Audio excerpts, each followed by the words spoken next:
Hola comunidad, bienvenidos y bienvenidas a Radio Semilla, el podcast de la Red de Guardianes de Semillas, donde hablamos de regeneración ecológica y social.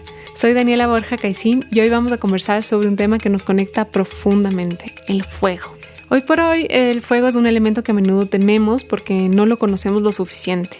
Con tantos incendios golpeando Latinoamérica, ha sido muy especial contar con nuestros invitados de hoy para entenderlo mejor. Bueno, desde los inicios de la humanidad, el fuego nos ha acompañado, ¿no? Como medicina, en nuestras fogatas, en nuestros hogares. ¿Quién no se ha quedado hipnotizado mirando las llamas? Hoy exploraremos cómo el fuego se relaciona con el paisaje, tanto de forma espontánea como antropogénica. Antes de empezar, queremos hacer un agradecimiento súper especial por todos los aportes de nuestra comunidad para que existamos. Si quieres apoyar, puedes hacer un depósito o un aporte único o activar una membresía mensual que te da acceso a descuentos y beneficios. Por ejemplo, ya está a la venta Alma Calenda, el calendario lunar y biodinámico de la zona ecuatorial, una guía práctica para las labores en la huerta, el vivero o incluso el cuidado personal, con acceso a un chat grupal para consultas y pases a 4 conferencias exclusivas, conferencias virtuales en el 2025 con nuestra guardiana Doris Jacome, permacultora y autora del calendario. Lo especial de este calendario es que está adaptado a la zona ecuatorial, justamente porque muchos de los calendarios biodinámicos son para la zona sur del globo o para la zona norte, y este está muy específica para la zona de Ecuador y de la línea ecuatorial. Así que si vives por este sector, no dudes que va a ser una guía fantástica. Al hacer tu aporte a Radio Semilla y activar la membresía, tienes el 15% de descuento en el calendario y en muchísimos otros productos físicos y digitales. Entonces, para más detalles, puedes visitar radiosemilla.com/beneficios o adquirir el calendario directamente en instagram.com/alma.calenda. Gracias por apoyar este espacio y ahora sí, vamos con la entrevista. Bienvenido y bienvenida a Radio Semilla. ¿Cómo llegan hoy? Bueno, es un día de otoño. Estamos aquí en California, en el norte de California, en un pequeño pueblito que se llama Hayfork.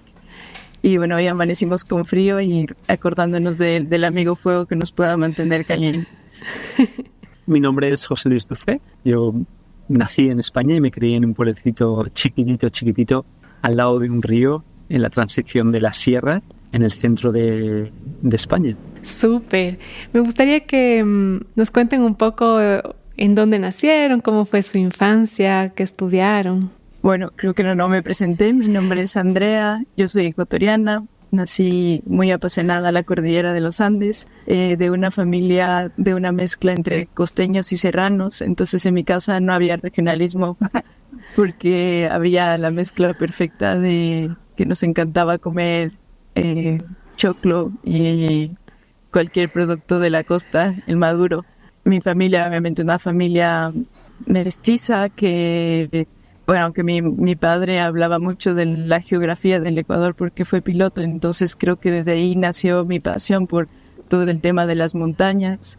Y después, obviamente, esa pasión se convirtió en cómo proteger a la Pachamama, cómo cuidarla, cómo pensar en todos los días que me levantaba y veía el Cotopaxi, que sea esa una realidad para las siguientes generaciones. Y después un poco la vida me llevó a estudié geografía para entender las dinámicas territoriales y ya con el tiempo para entender esos procesos ya a una escala mucho más grande. Mi maestría fue en sistemas, en sensores remotos, que es el uso de imágenes satelitales. Uh-huh. Y José, ¿tú? En el caso mío, en mi vida, mi infancia transcurrió entre ríos, veredas, montes, campos de trigo, de cebada, montes de matorral, la jara, la estepa, aromáticas. Y mi infancia transcurrió allí hasta que, bueno, pues decidí estudiar filología inglesa, que es el estudio del inglés, para ser profe de inglés o traductor, en este caso profe de inglés. Y para poder pagarme los estudios tenía que trabajar, y en casa surgió la posibilidad de hacer lo que hacía mi padre, que es trabajar en el monte, en este caso en el mundo del fuego. Y ahí fue donde empezó mi romance con el fuego, ¿no? Esa relación súper cercana a ese elemento. Y ahí empezó también, a la vez de mis estudios, mi carrera profesional, ¿no? Allá por los principios de los 90. Y tú, André, después de estudiar toda esta mapeo satelital, ¿cómo comenzó tu relación con el fuego? Bueno, al principio no fue una relación directa, porque cuando hice la tesis del pregrado trabajé en un mapeo, una metodología de sistematización de los incendios en las áreas protegidas. Específicamente trabajé en el Carchi, para la Reserva Ecológica El Ángel, apasionada y enamorada de todo lo que son los páramos de Frailejones, que bueno, es un ecosistema característico del norte del Ecuador. Bueno, solo se lo encuentran en 2 pequeños parches en el Ecuador, en el norte del Ecuador, y en un pequeño parche en los Yanganates, y después está distribuido en los páramos al sur de Colombia, de lo que conozco. Y aunque trabajé en esto del mapeo participativo, de entender por cuáles eran las causas de los incendios en la Reserva Ecológica El Ángel, fue hasta después de muchos años en mi carrera profesional que comencé a trabajar en el fuego, en un programa que hablaba sobre en la Amazonía sin fuego. Y fue hasta mi primer intercambio en este programa TREX, que es el intercambio de quemas prescritas, donde aprendí que el fuego era parte de la gestión del paisaje. Y ya desde la perspectiva geográfica que tenía, para mí tenía mucho más sentido lo que veía en el paisaje en los Andes que lo que hablábamos de la supresión y del combate y del control. Y obviamente mi carrera me llevó a trabajar en muchas comunidades, y cuando estábamos viendo esa realidad, por ejemplo, ¿no?, de las comunidades, de entender cuándo era necesario el uso de escuchar a los taitas que te dicen el páramo se está muriendo y qué significa el páramo se está muriendo en temas de conservación y cómo está ligado a todos los procesos ecológicos. Y bueno, eso fue como empecé mi carrera en el fuego, obviamente desde la formación, desde entender el fuego, cómo se mueve el fuego en el paisaje, todo el tema técnico. El tema, después de unos años llegó el tema social, porque vivía en Ecuador y había mucho ese contacto con las comunidades. Y bueno, ahora un poco más la profesionalización en temas de la ecología del fuego, ¿no? ¿Hace cuánto tiempo, André, trabajas tú con el fuego? Hace 7 años oficialmente.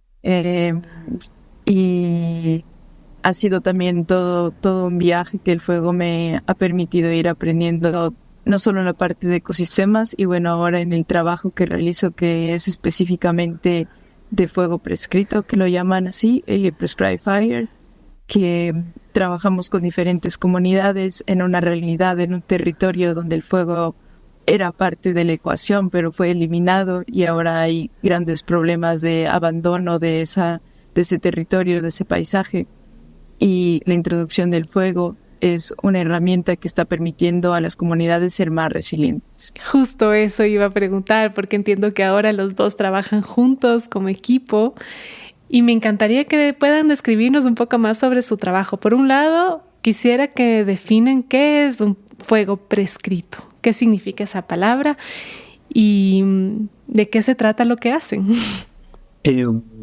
Pues fuego prescrito, si los dos trabajamos aquí, más que trabajar, convivimos con el fuego, porque nuestro trabajo consiste en estudiar el fuego, practicar el fuego e intentar desarrollar competencias en comunidades para que se use el fuego para la conservación y para la gestión del territorio, ¿no? Uh-huh. Un fuego prescrito, yo a veces lo pongo como, desde mi ignorancia y mis limitaciones, llamamos fuego prescrito porque no entendemos realmente muchas partes del fuego. Entonces, al fuego lo encerramos y le damos unas características, le damos una temperatura, una intensidad, le ponemos unos nombres, unos apellidos, para intentar entender qué es lo que hace el fuego en el territorio, de tal manera que sepamos qué tipo de fuego tenemos que poner en tal territorio para poder gestionarlo y para hacer territorios más resilientes, ¿no? Uh-huh. Y de tal manera que ese fuego sea beneficioso. Un fuego prescrito es un fuego que tiene unas recetas, como cuando una persona va a un médico o a una médica y le dice, oye, pues te extiendo estas recetas para que te haga bien, ¿no? Pues un fuego prescrito es eso, es unas condiciones bajo las cuales se tiene que dar un fuego, unas condiciones de temperatura, de humedad relativa, de velocidad de propagación, de viento, de dirección, de tal manera que ese fuego sea el apropiado para conseguir unos objetivos. Y esos objetivos tienen que ir acordes con la gestión ecológica y con la gestión del paisaje en general. Eso es un fuego prescrito, ¿no? Qué interesante. Claro, es como cómo usar el fuego como medicina en el paisaje, ¿no? Es linda la analogía. Justo acabas de dar además en una de las... Aquí los pueblos nativos de aquí, del norte de California, lo llaman justamente así, ¿no? El fuego es la medicina que han estado usando durante milenios las diferentes generaciones, y es eso, cómo curar al paisaje con esa medicina, efectivamente. ¡Qué belleza! ¿Qué objetivos nomás se cumplen al usar el fuego en el paisaje? ¿Cómo qué se busca? Bueno, cuando hablamos de los objetivos, hablamos de objetivos ecológicos y objetivos culturales. Muchos de estos objetivos están correlacionados. Por ejemplo, cuando hablamos de un objetivo ecológico, que es, por ejemplo, cuando hablamos de utilizar el fuego para disminuir el hábitat del gorgojo que se encuentra en las bellotas de los diferentes robles, también tiene un objetivo por detrás cultural, porque las bellotas son el principal alimento de los pueblos nativos aquí en el norte de California. El conocimiento del uso del fuego de los pueblos nativos era tan grande, y en este momento lo que está pasando es que se quiere recuperar ese conocimiento, porque hubo un momento en la historia que por diferentes motivos se rompió esa cadena de conocimiento, y entonces un objetivo ecológico como es la reducción del gorgojo a través de utilizar un fuego que quema las hojas de los robles, que quema los gorgojos que se encuentran en la primera caída de las bellotas, hace que la siguiente caída de las bellotas caigan en un ambiente donde ya no existe el gorgojo, donde es fácil la cosecha, y después se puede utilizar la bellota para todo el tema alimenticio, por ejemplo. Uh-huh. Otros objetivos, por ejemplo, claro, y me encanta además la traducción que hace Andrea de lo que puede ser para nosotros un objetivo, imaginemos, de reducción de combustible para proteger una comunidad o una casa, se traduce en otros objetivos culturales, ¿no? Otro objetivo, por ejemplo, puede ser igualmente la reducción del peligro de incendio, eso a ojos de una agencia contra el fuego, pero puede suponer la apertura de claros para la entrada de venados que van a suponer comida para ciertas comunidades, ¿no? Uh-huh. O, por ejemplo, en los mismos Andes, ¿no? El páramo, cuando está demasiado viejo, y creo que también es muy importante hablar del régimen del fuego. El régimen del fuego es cómo ocurría el fuego naturalmente, cada cuántos años regresaba. Existen diferentes ecosistemas que tienen diferente régimen del fuego, pero también hay un régimen antrópico, donde el ser humano a través del uso del fuego fue moldeando ciertos ecosistemas. Entonces, por ejemplo, en el páramo, cuando ya se ve un páramo muy viejo, que es lo que los taitas te dicen, el páramo se estará muriendo, es porque no hay un disturbio que permita esa regeneración. Y bueno, creo que si hemos prestado atención a algunos de los incendios que han ocurrido en algunos páramos en el Ecuador, un fuego rápido, de rápida intensidad, hace que después de cierto tiempo los rebrotes comiencen con mucha energía a volver a germinarse y a tener rebrotes de pastizal, por ejemplo. Uh-huh. Porque lo que hace el fuego es que quita toda la materia vegetal que estaba acumulada, que estaba muerta, y le permite a la planta, que obviamente no la mató a la planta, volver a regenerarse, a crecer con mucha más vitalidad a veces, y a volver a tener sus funciones ecológicas como la captura de agua y la absorción de agua, y cómo está relacionado en toda esa parte con el suelo, ¿no? Y bueno, cuando hablamos del fuego también es muy importante saber que el tipo de fuego que practicamos es un fuego que en la mayoría de las veces no intenta dañar lo que es el recurso suelo. Es un fuego que va de la mano de la gestión de todo lo que es la conservación del suelo también. Y podríamos hablar de miles de otras interacciones donde los animales también forman parte de esta ecuación. Y uno de los animales característicos en esta región donde nos encontramos es el salmón, y cómo está relacionado también a los objetivos de por qué se utiliza el fuego.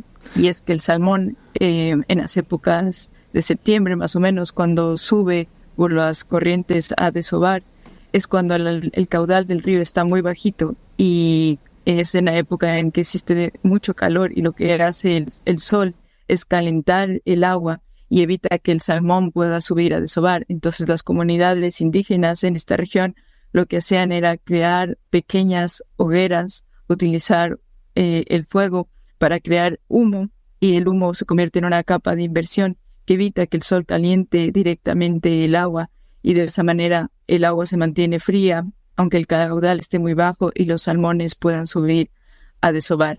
Wow. O sea que los objetivos, como ves, son variados. Hay unos objetivos de gestión y otros objetivos de uso del fuego, que son, o sea, gestión del paisaje y objetivos de uso del fuego, y van asociados a los ecosistemas.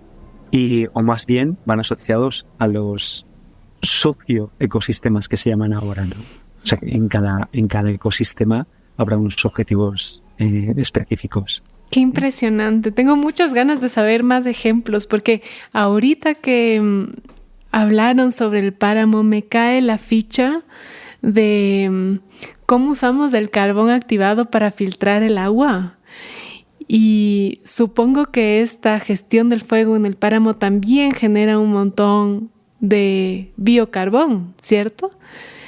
Que no sé si me estoy imaginando, pero supongo que eso pasa, ¿no? Que permite que el agua esté filtrada, limpia, y se pueda acumular en el páramo. ¿Estoy en lo cierto o me estoy imaginando? A ver, la quema de biomasa produce muchos productos.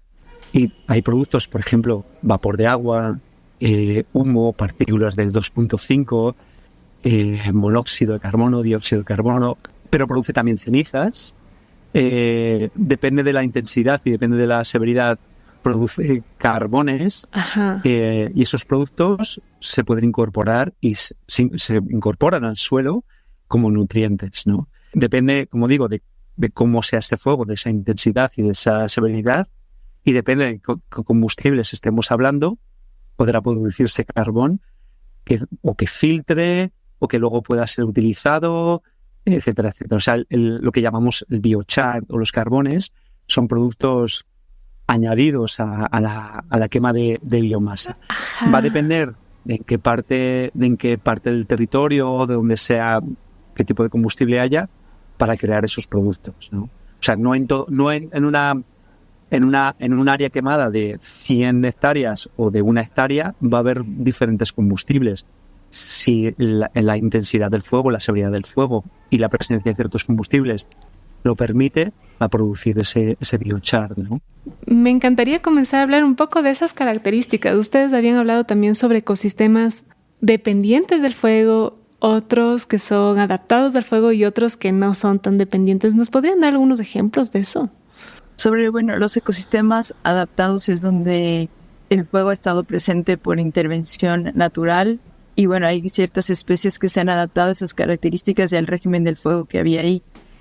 Sobre todo hay ciertos ecosistemas como por ejemplo los que son ecosistemas considerados mediterráneos, que están distribuidos en diferentes partes del mundo, por ejemplo en la cuenca del Mediterráneo en Europa, en el norte de California, en el sur de América Latina, en la parte de Chile. Estos ecosistemas tienen especies donde el fuego pasaba cada cierto tiempo y se adaptaron a esas características. ¿Y cuáles fueron las adaptaciones? Por ejemplo, en los robles, la mayor adaptación que tienen es el tipo de hoja que hacen y la geometría que tienen. Por ejemplo, el roble negro tiene una forma de la hoja que cae y permite el paso del aire. Eso quiere decir que cuando ocurría un evento natural de fuego, el fuego tenía suficiente viento y aire para poder pasar con baja intensidad. En los pinos, la característica son el tipo de piña que tienen, que son serotoninas, es decir, requieren un fuego de cierta intensidad para que las piñas se puedan abrir y puedan los pinos sacar la semilla. Wow. En la actualidad, en esto que conocemos planeta Tierra, aproximadamente el 40% de todos los ecosistemas son dependientes del fuego. Y luego hay otro 20% que está adaptado al fuego, ¿no? Estamos hablando de ecosistemas que tienen muchas coníferas, ecosistemas de muchas frondosas y sobre todo ecosistemas de muchas herbáceas. Estos ecosistemas decimos que son adaptados o que son fuego dependientes, porque cuando son fuego dependientes es que necesitan ese disturbio del que hablaba Andrea para poder regenerarse. Y luego adaptados quiere decir que las especies presentes en esos ecosistemas han desarrollado estrategias para poder adaptarse a cierta presencia de cierto fuego. No quiere decir que todo el fuego que ocurre va a ser beneficioso, pero sí ciertas características, o lo que llamamos los regímenes de fuego, hace que esas especies hayan desarrollado esas estrategias de adaptación o de resistencia al fuego. Hay otro porcentaje de ecosistemas que son independientes del fuego. Eso no quiere decir que no tengan presencia del fuego. Lo que pasa es que ese fuego, el régimen de fuego, las características de ese fuego va a ser distinto y lo que va a hacer es cambiar el ecosistema. Hay ciertos ecosistemas que el fuego se presenta a lo mejor cada 300, 400, 800 años y no significa que sea bueno o sea malo. No nos gusta decir que el fuego es bueno o el fuego es malo, sino que se presenta con ciertas características que lo que va a hacer es cambiar ese ecosistema, ¿no? Pero yo siempre me quedo con la duda, ¿no?, de si esa clasificación de los ecosistemas en su relación con el fuego es algo que nos intentamos inventar porque en realidad no entendemos la relación que existe con el fuego, ¿no?, entre esos ecosistemas, esas especies y el fuego, ¿no? Porque creo que responde más a esa manera de querer entenderlo todo, clasificarlo todo, encasillarlo todo. Pero hay un montón de ejemplos de un montón de especies y sobre todo la incertidumbre cada vez es mayor porque ese cambio que es evidente se está dando en el clima, es un cambio global, cada vez está afectando y las respuestas van a ser muy diferentes, ¿no? Entonces no lo sé de aquí a 20 años cómo van a ser esas respuestas y si nos inventaremos otra clasificación para intentar analizar cuál es esa relación que existe entre el fuego y el paisaje, ¿no? Pero de momento eso es a lo que nos agarramos, a esos tres tipos de ecosistemas en relación al fuego y a la respuesta de las especies. Ajá. Bueno, ya mencionaron algunos ejemplos de cada uno de esos ecosistemas, pero sí me gustaría saber más. No hemos mencionado ejemplos de estos ecosistemas independientes. ¿Tienen algunas ideas para mencionar? Sí, bueno, pues hay... Y luego además hay otra cosa importante, ¿no? Muchas veces estas respuestas, por ejemplo, hablando de ecosistemas, biomas mediterráneos, muchas de las adaptaciones que han desarrollado ciertas especies responden, por ejemplo, la pérdida de la hoja, ¿no? A lo mejor puede responder a la presencia del fuego o a lo mejor puede responder a esa época de la no presencia de agua. Pero hay ecosistemas en los que consideramos independientes, en los cuales hay especies que, por ejemplo, no han desarrollado una corteza gruesa, o, por ejemplo, son especies que son de hojas planas o hojas pequeñitas que lo que permiten es que cuando se caen al suelo forman una capa que es más densa y más compacta y no permite pasar el aire. Por lo tanto, el fuego que existe allí va a residir mucho más tiempo y por lo tanto la severidad va a ser mucho mayor y ahí sí que va a hacer más daño a esas plantas, ¿no? Ah, qué interesante. O por ejemplo, otra de las no adaptaciones aparte de la corteza, aparte de las hojas, pues puede ser, por ejemplo, el régimen de presencia de agua que se necesita, ¿no? Hay ciertos ecosistemas, o la humedad, ¿no? Hay ciertos ecosistemas que el régimen de humedad es tal que no permite la propagación del fuego, ¿no? O, por ejemplo, hay ecosistemas que no están adaptados, que la falta de continuidad de esa vegetación no permite que el fuego se propague con cierta recurrencia y que, sin embargo, cuando se da una eclosión o una mayor presencia de combustible o de vegetación, cuando viene el fuego sí que le puede hacer a lo mejor, o la intensidad puede ser mayor o la severidad puede ser mayor. Por ejemplo, ciertos ecosistemas desérticos, ¿no? Y además que siempre vamos a encontrar equivalentes ecológicos que cumplen las mismas funciones con respecto al fuego en diferentes ecosistemas. Y que creo que lo más importante y que aún queda mucho por descubrir es, por ejemplo, cuando enfrenté todo este tema de la ecología del fuego en Ecuador, era como, Bueno, ¿y quién está estudiando ecología del fuego? ¿Quién puede decirnos qué especies, cómo se están comportando? Y sobre todo cuando tenemos ecosistemas como el páramo que están llenos de herbáceas. ¿Y qué pasa después del fuego? ¿Cómo ocurre la sucesión? ¿Hay mayor diversidad, menor diversidad? ¿Cómo se mantiene? ¿Cómo está relacionado a los ciclos hidrológicos, que es lo más importante, ¿no? Que cuando hablamos del páramo siempre pensamos en esa esponja de agua. Pero algo también que aprendí en un taller fue que siempre vemos una planta y pensamos en cuál es la relación, qué me puede dar. Y era en este taller, es como, vamos a dejar de pedirles a las plantas que nos den todo el tiempo y comenzar como a tener esa mirada de sí, que cómo les gusta estar, ¿no? Y obviamente en algunos ecosistemas esa presencia del fuego es evidente, ¿no? Uh-huh. Entiendo que lo que tratamos de hacer en la gestión del fuego es también imitar esos fuegos que ocurrían naturalmente para los cuales las plantas están adaptadas, ¿cierto? ¿Hay alguna diferencia en ese manejo cuando hay un monocultivo, por ejemplo? ¿Afecta en este control de la quema o cómo se comporta el fuego?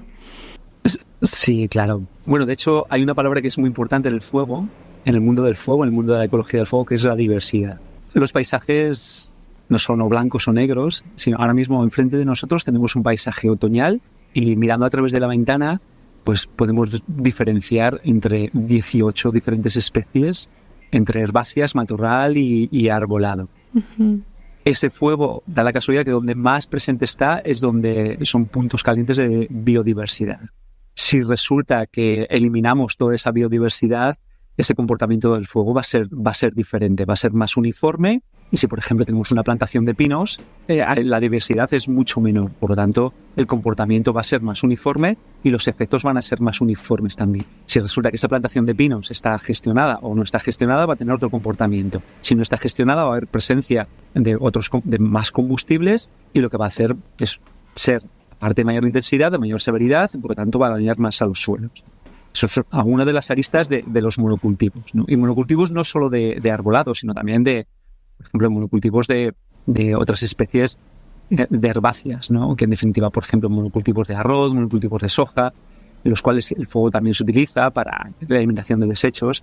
Por lo tanto, hay una relación directa entre fuego de ciertas características y de ciertos efectos con diversidad, y hay una relación también directa con fuego con ciertos efectos en monocultivos, sean de arbolado o sean de otras especies, ¿no? Veo que es un tema súper complejo, ¿no? Porque hay distintos tipos de fuegos para distintos objetivos, distintas formas de controlarlo o de aplicarlo.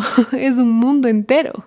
Sí, y eso que aún no hemos hablado de todo lo que es el tema de la interfaz, que es cuando el fuego se aproxima a estos lugares poblados y donde hablamos de la interfaz urbano-forestal o urbano-agrícola, cómo se hacía antes para gestionar que ese fuego no dañe, por ejemplo, como ha pasado en Quito, el tema de viviendas y sobre todo cómo evitar, por ejemplo, con la planificación territorial, tener estos lugares donde hay mucha gente más expuesta a que ocurra un incendio que puede afectar viviendas, ¿no? Uh-huh. ¿Nos quieres contar un poco más sobre esa planificación, cómo funciona el fuego y cómo podríamos prevenir?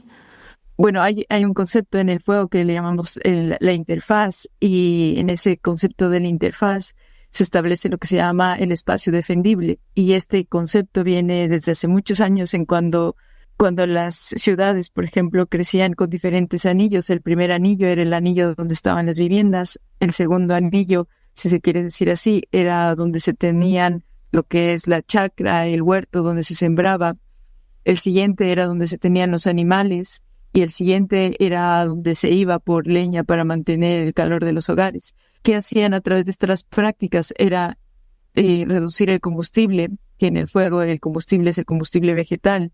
Y cuando venía un fuego, ya sea natural o antrópico, no tenía que consumir porque el fuego necesita el material combustible vegetal para poder propagarse. Y cuando pensamos eso a escala ya de nuestras ciudades, tenemos como este amor por todo lo verde, por poco que el árbol metido dentro de mi casa, y entiendo que es como súper bonito verlo así, pero también hay que entender cuando ya miras al fuego y cómo se puede propagar cómo puede afectarlo, ¿no? Y ahí es cuando hablamos del tema de la interfaz.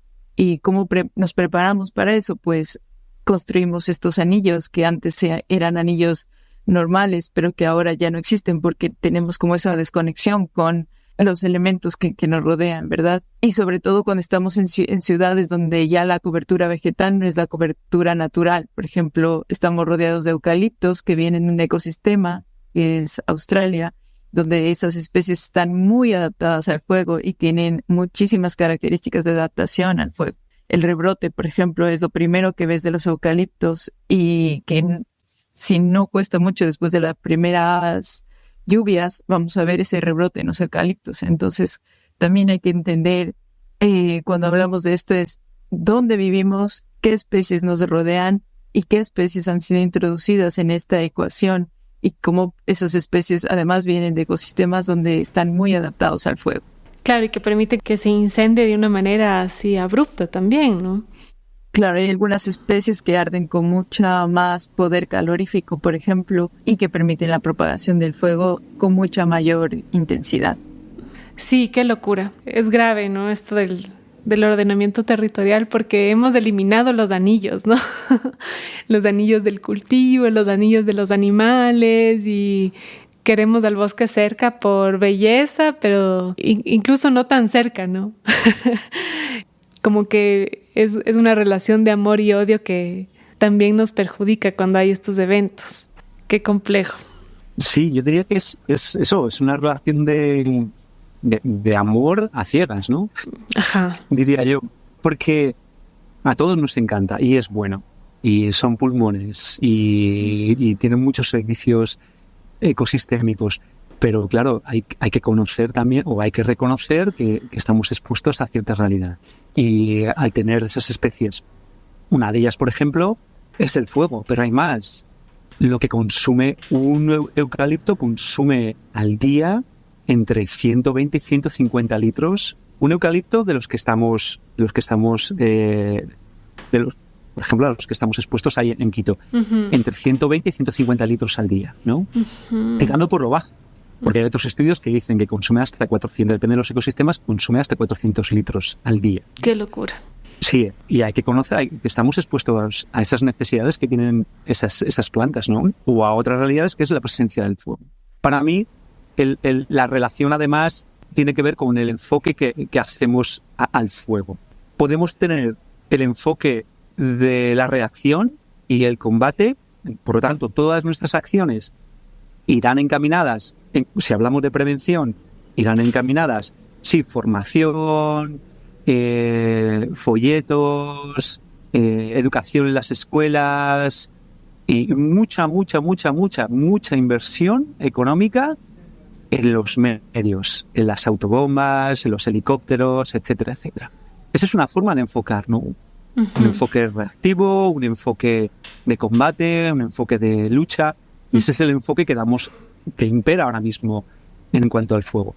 Hay en otros sitios que el enfoque es el de la planificación del territorio, que el fuego es una herramienta más, el fuego es un elemento más, y en realidad cómo conseguimos proteger, cómo conseguimos el enfoque de la prevención no tiene nada que ver. El enfoque de la prevención es la planificación de ese territorio, la reducción del combustible, el uso de especies que no sean pirófitas, el uso de especies que estén acordes a esos ecosistemas, la densidad de, por ejemplo, si se opta por la plantación de especies, no solo vale que sean especies naturales, sino también cuántas especies, por ejemplo. Entonces, el enfoque es la gestión del territorio. O sea, la relación que tenemos con el fuego va a determinar el enfoque, y el enfoque va a determinar las acciones que tengamos, ¿no? E incluso del mismo concepto, prevención puede significar más inversión en los medios, más patrullaje, más campañas de divulgación, y el otro enfoque es el enfoque de la planificación del territorio. Y creo que precisamente es parte del trabajo que realizamos acá. Y bueno, para dar un poco de datos, California tiene uno de los dispositivos más potentes de combate a incendios forestales del mundo.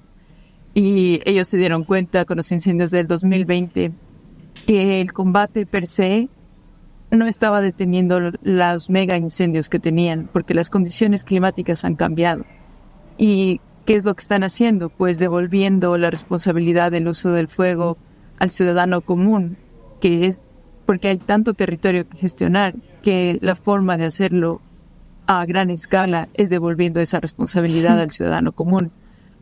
Y como obviamente no hay el conocimiento, hay ese desbalance entre el uso del fuego, porque ahora cuando te digo, Dani, pon fuego en el territorio, me dirías, ¿pero dónde? ¿Y cómo? ¿Dónde lo pongo y cómo? ¿Y para cuándo? que no se convierta en deforestar, claro. Y es precisamente ese es el enfoque, y a eso es lo que le llamamos prevención, ¿no? Utilizamos el fuego para prevenir grandes incendios forestales, utilizamos el fuego por motivos ecológicos y sobre todo también por motivos sociales y culturales. Me encantaría como poder hacer ese ejercicio medio que en un ejemplo más concreto, porque es tan amplio el tema. Entonces, por ejemplo, ¿cómo podríamos prevenir con la gestión del territorio cerca de Quito, en un ecosistema alto andino? ¿Cuáles serían las recomendaciones? Pues yo creo que el primer no siendo de allí y atreviéndome, ¿no? Y habiendo estudiado y habiendo conocido lo que he conocido, ¿no? En el caso mío, ¿no?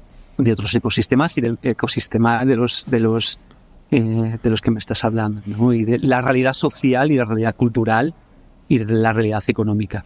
Lo primero, el proceso es más o menos igual en todos los sitios. Lo primero es conocer el ecosistema, conocer la ecología, conocer las plantas, conocer los regímenes climáticos y los regímenes meteorológicos. Uh-huh. Y luego conocer la realidad social. En algunos sitios se podrán hacer unas cosas, en otros sitios se podrán hacer otras cosas. Pero una vez que conoces esa realidad, el siguiente paso es clave y fundamental: envolver a todas las partes y hacer de las diferentes maneras, implicar a ese componente social, a ese componente técnico. El componente social son las partes que forman las comunidades, además usando una herramienta tan bonita que se tiene en Ecuador, que se llama la Minga. Uh-huh. Pero implicar también a la parte técnica, como los bomberos, a la parte de la toma de decisiones, a la parte política, a la parte que usa los presupuestos. Una vez que tienes todo eso claro, analizar los sitios, porque como decía Andrea, ya no podemos gestionar todo, y nunca hemos podido gestionar todo, por cierto, pero analizar dónde las acciones son más necesitadas. La presencia del fuego se puede saber más o menos dónde va a ser y cuándo va a ser y cómo va a ser, por lo tanto hay que priorizar.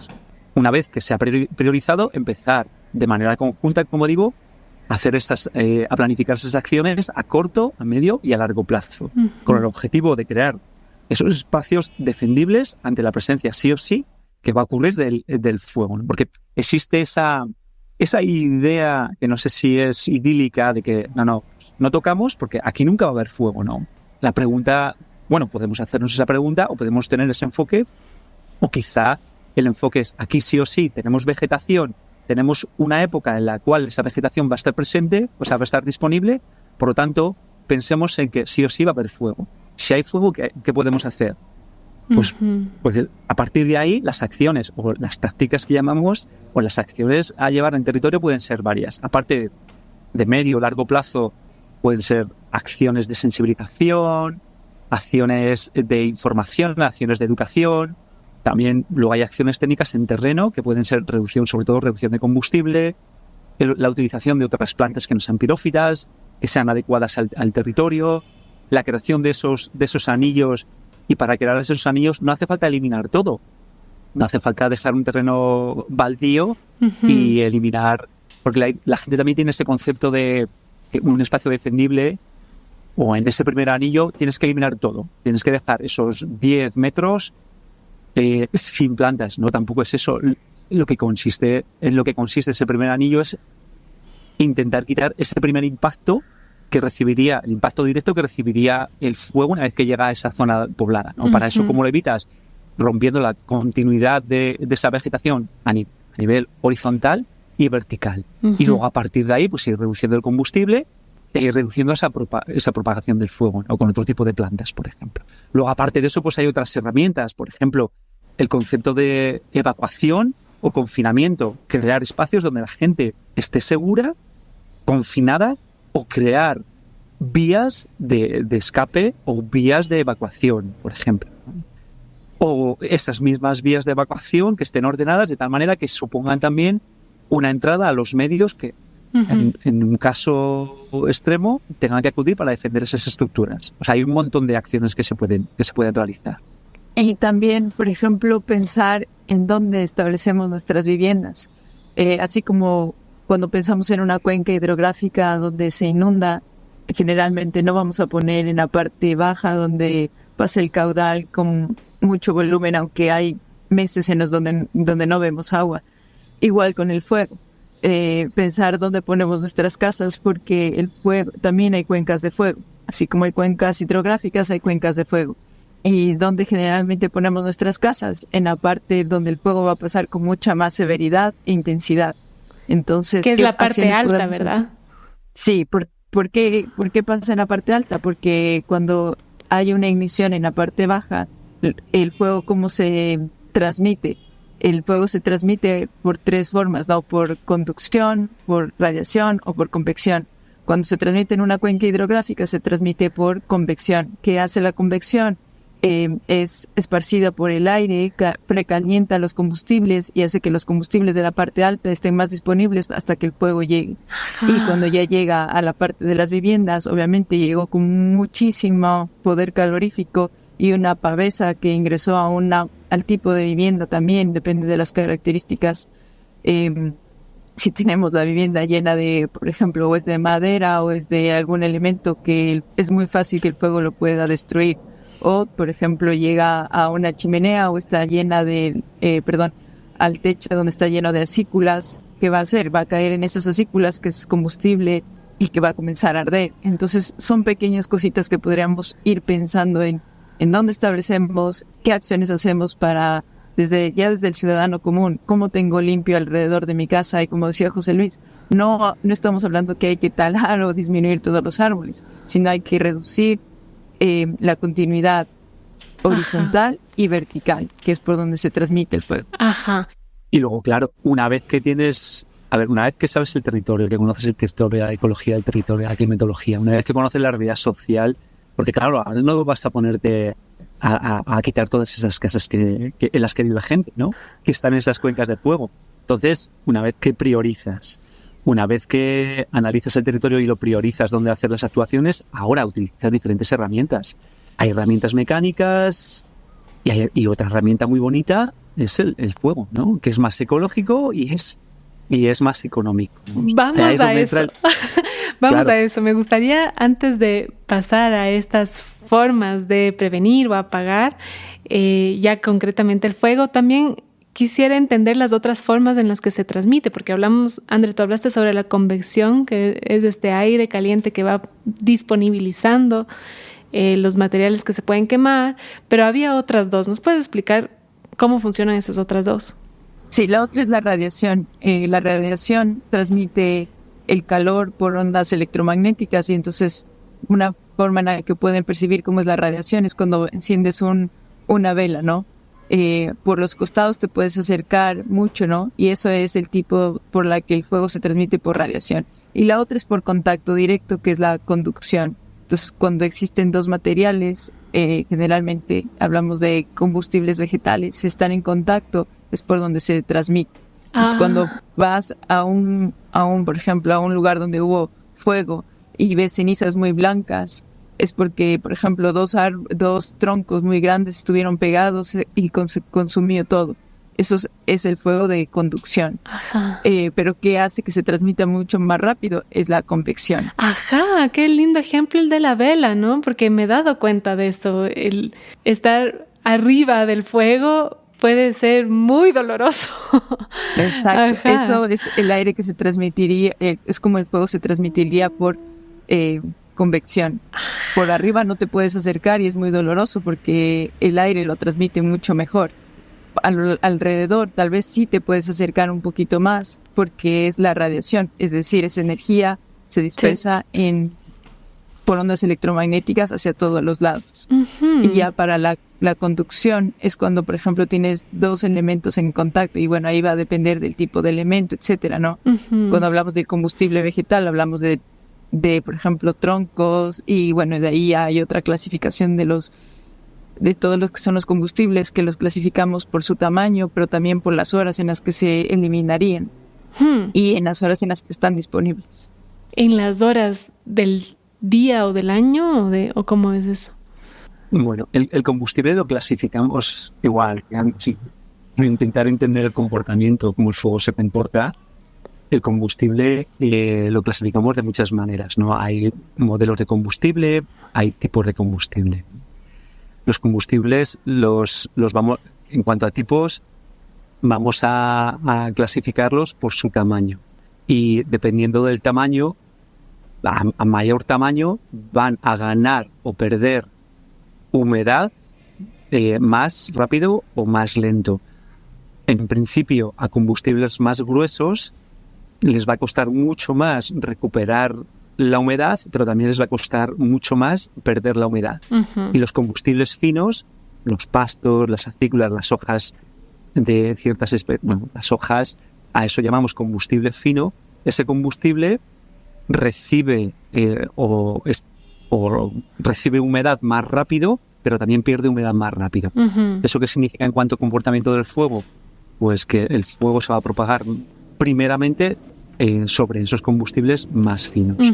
A ese combustible fino, que está relacionado con su diámetro o con su grosor, es el que llamamos combustible de una hora, porque se dice que tarda aproximadamente una hora en ganar o perder hasta el 65% de la cantidad de humedad que tiene, y por lo tanto eso nos indica la disponibilidad. Un combustible fino está antes más o menos disponible para poder propagar el fuego. A eso es lo que nos referimos con los tiempos. Y hay combustibles de una hora, de 10 horas, de 100 horas y de 1000 horas, dependiendo del grosor. ¡Wow! Es un montón de tiempo, 1000 horas.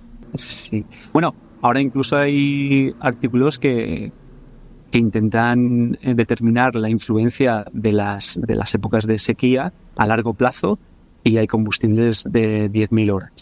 Ajá. Pero simplemente es una forma de clasificar.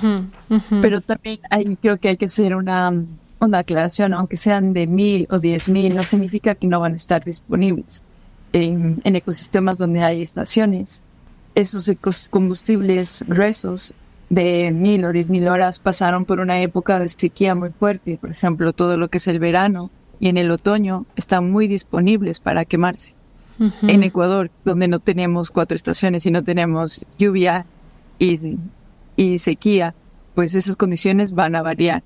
Y otro ejemplo, para ponerle un poquitín de una fotografía, combustible de 1000 horas, ¿por qué es importante? Pues, por ejemplo, para lo que nombrabas antes del biochar, ¿no? Ese es el tipo de combustible que necesita estar presente para poder hacer carbón, por ejemplo, ¿no? A partir de 1000 horas. ¡Qué interesante!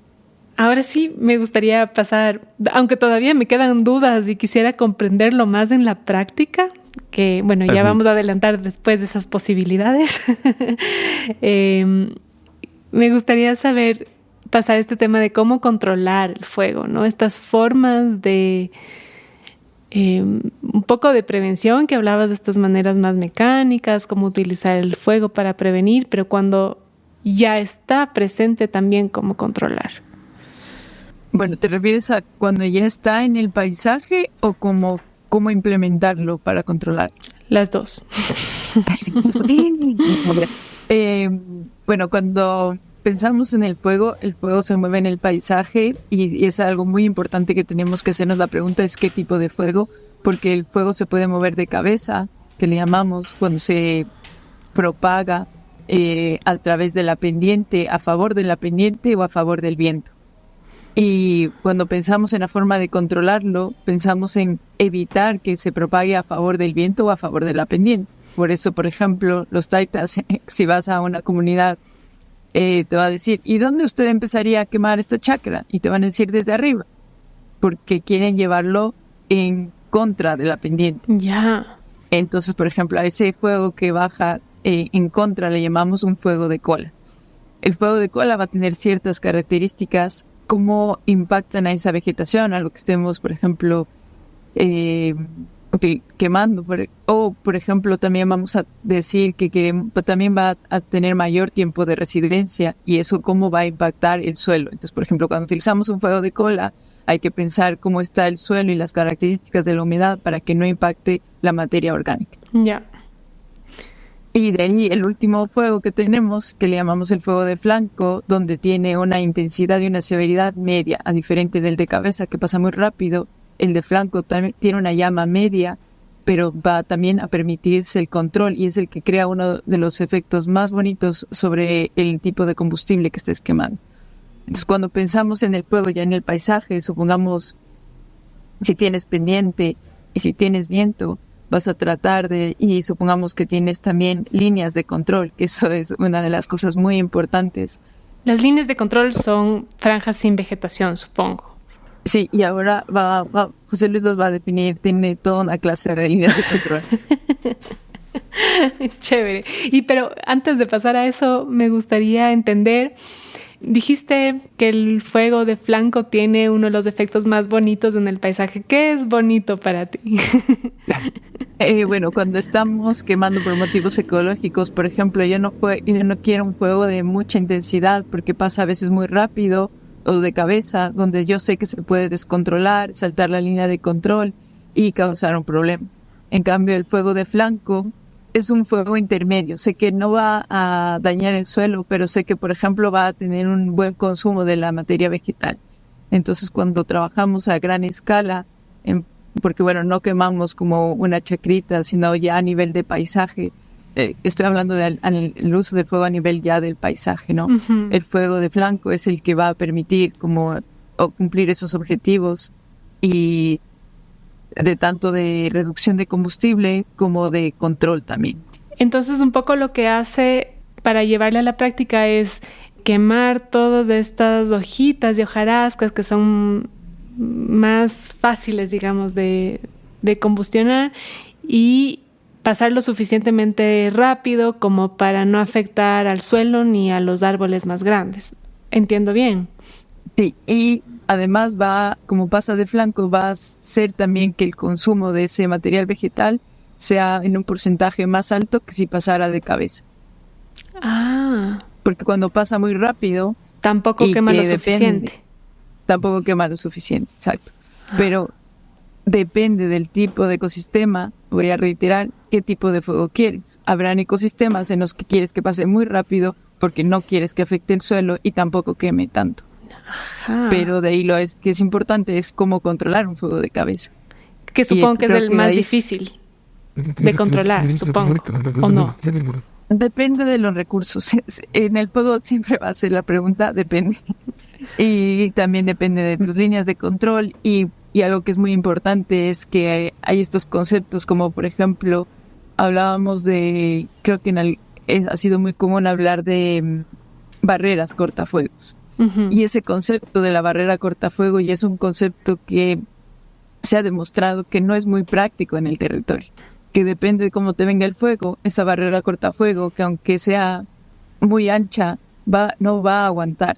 O sea, hay incendios que se propagan y que saltan carreteras de 8 carriles. Sí. Ya, ni siquiera una carretera de 8 carriles es una barrera contra el fuego. El concepto que se utiliza ahora es el concepto de mosaicos. Y el mosaico es el disturbio de la vegetación. ¿Y cómo creas esos mosaicos? Una forma es utilizar el fuego para reducir el combustible, y entonces cuando salta, si el fuego cae en un lugar donde está desprovisto de los combustibles finos, no va a poder propagarse, porque el fuego necesita combustibles finos disponibles para propagarse. Uh-huh. Y entonces, ¿cuál es la teoría detrás de eso? Es que reducimos esos combustibles finos cada cierta época para que el fuego no pueda propagarse, porque si el fuego no tiene el combustible de abajo, no puede continuar no tiene el alimento para seguir teniendo la energía para avanzar. Uh-huh. Entonces, no sé si has visto esas caricaturas donde el fuego se para y después se vuelve chiquitito.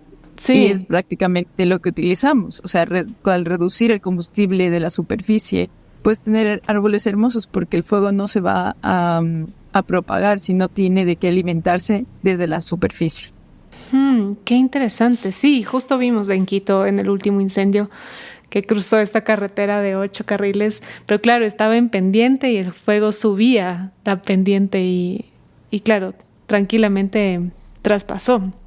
Claro, y cuando cae, y cuando por ejemplo, si es desde la parte inferior hacia la parte superior de la pendiente, lo que hace es disecarlos, y aunque esté muy lejos, la radiación hace que la humedad de los combustibles que estaban en la parte superior vayan perdiendo esa humedad, sí. Y que cuando cae la cabeza y ya tiene combustible de más abajo, es la combinación perfecta para que se siga propagando. Claro, y cuando hablas de mosaicos, ¿a qué te refieres? No entiendo muy bien. Cuando hablamos de mosaicos es a ese uso del fuego que le podemos dar, por ejemplo, a nivel de paisaje, donde utilizamos el fuego. Haz de cuenta que tienes una cuadrícula. Uh-huh. Y si utilizarías el fuego en un cuadradito, el siguiente cuadrado donde pase ya no se va a poder propagar. Como un tablero de ajedrez, sí. Sí, pero a nivel del paisaje. Y no tiene que ser cuadrado, ¿no? Pero es la idea de que un mosaico es donde llega el fuego y ya no tiene que consumir, simplemente se va a parar. Ya, fantástico. O te da oportunidades para gestionarlo. O sea, mosaicos son zonas donde el combustible se ha gestionado, el paisaje se ha gestionado, y que te da, primero, que va a modificar el comportamiento del fuego, uh-huh. Y segundo, te va a permitir otras estrategias o incluso la autodefensa de estructuras, ¿no? Aquí hay montones de ejemplos, y hay mucha literatura, pero sobre todo hay casos reales, y de hecho es un poquitín nuestro objetivo, ¿no? Hace 4 días estábamos quemando alrededor de unas viviendas en una comunidad aquí en el norte de California, y ahora esa comunidad está más preparada. Primero, va a ayudar a la conservación, porque cuando venga el siguiente fuego, ese fuego va a ser menos intenso y menos severo, y segundo, está protegiendo a esas comunidades, ¿no? Entonces creas esos cinturones o esos anillos alrededor de las comunidades, ¿no? Uh-huh. Y la forma de hacerlo, como digo, en este caso ha sido el uso del fuego. Hay muchas otras herramientas, pero en este caso, si es un ecosistema que está habituado al fuego, pues qué mejor herramienta que sea el uso del fuego. Uh-huh. Justo quería pasar ese tema contigo, José. Como hablabas de herramientas mecánicas y de otras formas de hacer estas líneas de contención. ¿Nos quieres explicar un poco cómo lo hacen ustedes? Pues repito, porque es súper importante conocer el ecosistema y saber qué características o qué regímenes de fuego, ¿no? Para ver si ese fuego se usa. Porque parece que estamos haciendo apología del fuego. y bueno, sobre todo hacemos apología de la conservación y de la protección de comunidades, ¿no? Uh-huh. Y una vez que lo conoces, pues estableces ciertas unidades, lo que llamamos unidades o zonas, parches o mosaicos en los que vamos a planificar nuestras quemas con cierto comportamiento deseado para que sea fuego beneficioso. Una vez que has identificado esas zonas que son las que van a ser zonas de impacto, si viene el fuego, estableces unas líneas de control que son en las que te vas a basar para poder iniciar las igniciones que llamamos, ¿no? Para poner el fuego y que dentro más allá de esas líneas el fuego no se propague. Ya. Esas líneas de control pueden ser de diferentes maneras. Pueden ser, lo que menos nos gusta es dejarlo en suelo mineral, porque no es el objetivo, ¿no? Uh-huh. Entonces, lo que sí que hacemos es, pues a lo mejor desbrozamos, a lo mejor bajamos el combustible en ciertos sitios, a lo mejor manualmente, digamos, de manera mecánica. Sí, uh-huh. Puede ser de manera mecánica, o también utilizamos lo que llamamos líneas negras, ¿no? Con el fuego creamos unas líneas negras. O también a veces utilizamos las veredas o la presencia del río o la ausencia de combustible, o incluso también utilizamos el cambio de combustible. Hay combustibles que se van a través de los cuales el fuego se va a propagar, y cuando llega otro combustible, a lo mejor el fuego se viene abajo. Yeah. O sea que no es solo una línea con un bulldozer o una carretera, sino que las líneas de control son de muchos tipos. Una vez que establecemos esas líneas de control, cuando llegan las condiciones adecuadas, el día adecuado, el día en el cual el uso del fuego va a conseguir los objetivos que queremos, nos plantamos ahí con la estructura adecuada, con los medios adecuados, con el personal adecuado, con la gente adecuada y con los conocimientos adecuados, y hacemos lo que llamamos un test de quema, ¿no? Que es, pues ponemos fuego de manera segura, de tal manera que lo podamos controlar, y una vez que lo ponemos decimos, bueno, ¿esto cumple los objetivos, cumple los efectos? Sí, pues continuamos. Que no, pues no seguimos y buscamos otra, lo que llamamos la ventana de quema. Si es la ventana adecuada, pues procederemos a utilizar diferentes técnicas y patrones de uso del fuego para eliminar esos combustibles o para cambiarlos o para modificarlos y, por lo tanto, conseguir esos objetivos finales de gestión del territorio. Siempre, como digo, de una manera controlada y de una manera segura. Hay una pequeña anécdota que la seguimos practicando.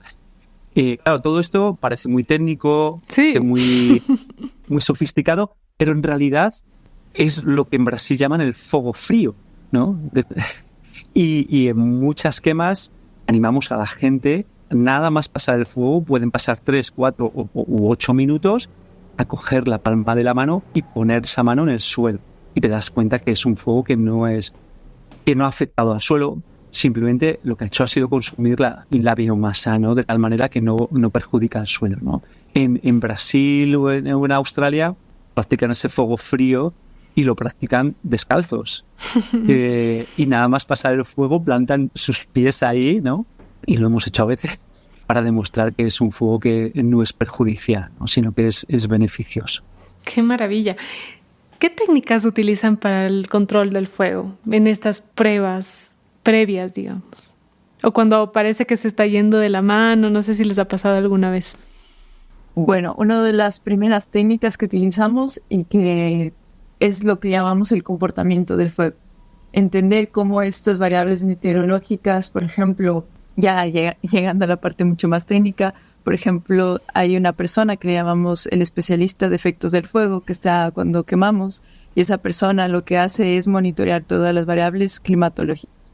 En esas variables climatológicas, por ejemplo, medimos la humedad relativa. Si la humedad relativa comienza a bajar, sabemos que es una situación de cuidado porque los combustibles van a estar más disponibles. Porque hay una relación y la humedad relativa tiene una relación con la temperatura. Si mayor temperatura, menor humedad relativa. Entonces, por ejemplo, cuando sabes que va a comenzar a aumentar la temperatura, sabes que también los combustibles, como dije, podrían estar más disponibles. De ahí medimos la velocidad del viento. Entonces tenemos estaciones meteorológicas, pero que obviamente un taita también te puede decir la velocidad del viento sin una estación meteorológica. O depende de la comunidad también. Entonces utilizamos esas mini estaciones meteorológicas porque queremos que el viento no sea demasiado fuerte también. Porque ¿qué pasa con el viento? Porque puede cambiar de dirección y el fuego que iba de cola o de flanco puede convertirse en un fuego de cabeza. De ahí a veces utilizamos ya herramientas per se, que son herramientas manuales, como batefuegos o mochilas, que cuando cambia de dirección y se quiere ir de las líneas de control, lo que hacemos es simplemente utilizar una mochila batefuego y una mochila con agua, que el agua se la pone en la parte de la base de la llama, reduce el poder calorífico, y el batefuego lo que hace es quitar el oxígeno, porque para que ocurra el fuego hay que entender que necesitas un combustible, oxígeno y la chispa, ¿no? Ajá. La chispa adecuada. Pero si quitas de esta ecuación a una de esas variables, quitas el fuego del paisaje. O de donde lo estés implementando. ¿Cómo son estas mochilas batefuegos? ¡Qué locura! No había escuchado. Bueno, la mochila es una mochila de agua que lleva más o menos unos 20 litros de agua y tiene como una pistolita para jugar carnaval, básicamente. Ajá, como una bomba, ¿no? Así. Como una bomba, exacto, para la gente que trabaja en agricultura.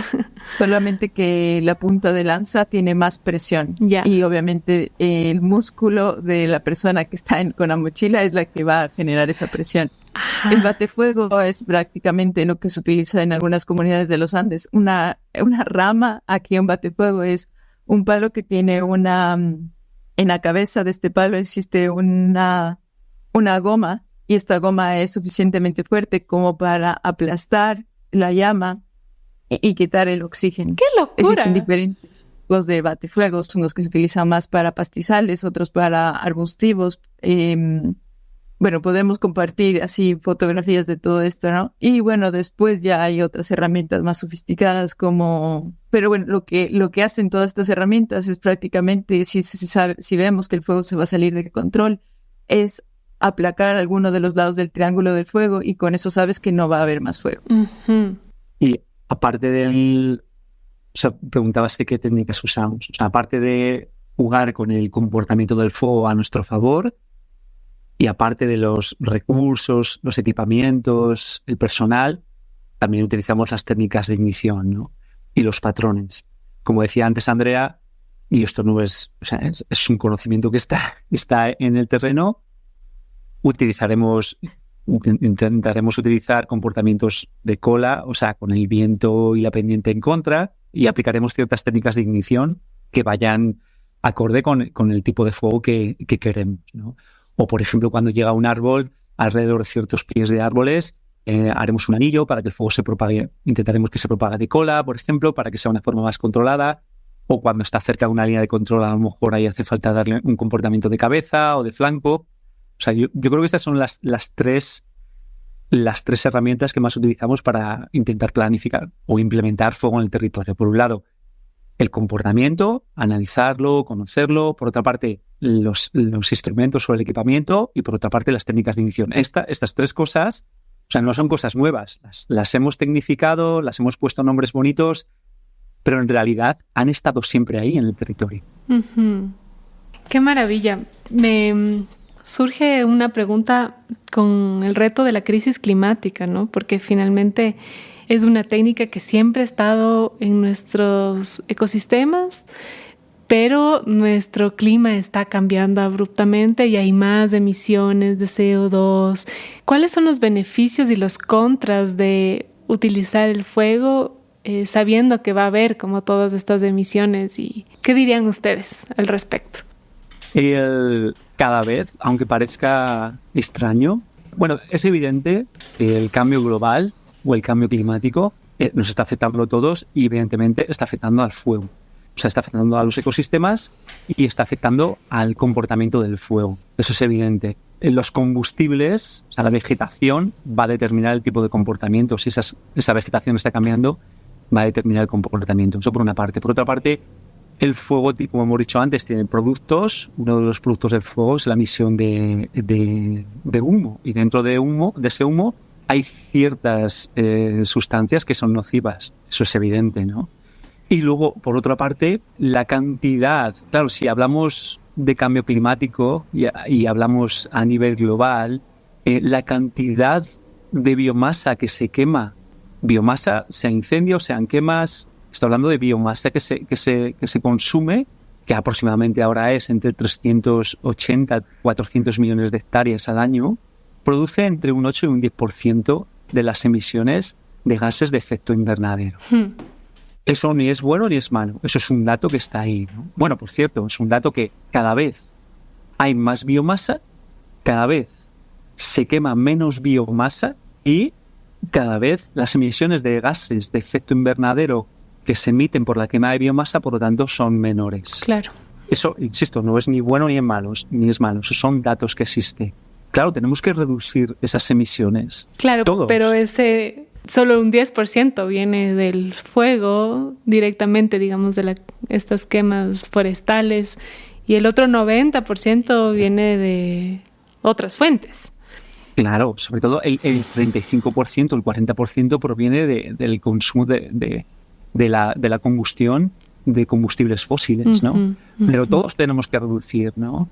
En todos los campos hay que reducir esas emisiones, ¿no? O ese es el objetivo. Entonces, hay muchas maneras de hacerlo, ¿no? Por un lado, a lo mejor está ir reduciendo, a lo mejor una de las opciones es ir reduciendo esa combustión de biomasa, que insisto, que cada vez se da más, ¿no? Cada vez, además, a pasos agigantados, se está reduciendo el consumo de biomasa, ¿no? O la combustión de biomasa. O también cómo hacerlo. ¿Cómo hacer esa combustión de la biomasa? Si quemas de ciertas circunstancias, vas a producir más gases o menos gases. O sea, la cantidad y cómo lo haces, ¿no? Uh-huh. Sí, y tal vez para comentar algo, aunque no soy experta en cambio climático, pero sé que aunque quemes biomasa, depende de las características con las que quemes, esa vegetación va a regresar y va a volver a capturar CO2. Entonces, en esa ecuación sí hay que entender que depende del tipo de fuego, ese CO2 va a ser capturado otra vez porque las plantas comienzan a crecer y van a volver a capturar CO2. Y también depende de cómo se emiten. Entonces, por ejemplo, no va a ser lo mismo unas emisiones de unas quemas que ocurren cada cierto tiempo a cuando ocurre un mega incendio de 1 millón de acres como el que pasó aquí en el 2022, el Dixie Fire, que ocurrió todas esas emisiones en el mismo tiempo, casi que en un mes o menos. Entonces, ahí es también cómo se entiende ese balance, ¿no? Y es una línea muy delgada, entonces es muy complejo. Pero sí, básicamente, si hablamos de todas las emisiones en todo el mundo de biomasa, es el dato que dio José Luis. Y muchas de esas emisiones no están en las noticias y ocurren en países que ni siquiera nos enteramos que ocurre tanto fuego. Claro, qué chévere que nos pueden como compartir todas estas aristas, porque por un lado me hace pensar que el fuego ha estado siempre con nosotros. No es el caso de los combustibles fósiles que han estado los últimos, de pronto, 100 años, generando unas emisiones también de gases que nunca han estado conviviendo con el ser humano y con otras especies animales y vegetales. Entonces, hay una diferencia contundente en eso. Y por otro lado, esto de que el fuego y las emisiones también pueden ser regenerativas o pueden ser como de un solo momento, ¿no? Como hablando con la energía mismo, ¿no? Hay estas energías renovables y las no renovables. Y finalmente esta relación entre lo vegetal y el fuego ha sido renovable y milenaria, ¿no? Ha estado todo el tiempo, toda nuestra humanidad al menos. Entonces... Y sobre todo, también, Dani, que en algunas culturas el fuego ha formado parte de su soberanía. No solo su soberanía a nivel de cultura, pero también su soberanía alimentaria. Y entonces, por eso, cuando vemos que la gente confunde fuego con quema o incendio, nos da un poco a nosotros de dolor, porque lo primero que vamos a hacer es criticar a quien ha utilizado el fuego sin entender que el fuego tiene todos estos matices y que no es un elemento inerte que está ahí, que ya ni siquiera lo tenemos en nuestras cocinas, sino que es muy dinámico y ha formado parte y ha permitido la diversidad ecosistémica en muchos lugares. ¿Nos quieres contar un poco más de cómo es esta relación con la soberanía alimentaria? Bueno, en ciertas culturas, como comenté, cuando utilizamos el uso del fuego para ciertas especies que te permiten que existe el alimento, y entonces cuando tienes alimento tienes soberanía porque tú mismo lo puedes producir. Claro, hay el ejemplo de las nueces, por ejemplo. Y ¿cómo funciona es una práctica bien común en la chacra andina? ¿Tú sabes cómo funciona y por qué? ¿El uso del fuego para la chacra? Sí. Bueno, creo que también el fuego tiene esta parte de ancestralidad, ¿no? De respeto, de que es un elemento. Y cuando he trabajado con comunidades en los Andes, está en la cosmovisión de la cultura andina, ¿no? De hecho, si ves estos gráficos de cómo son los raimis, el fuego está presente en alguno de estos raimis.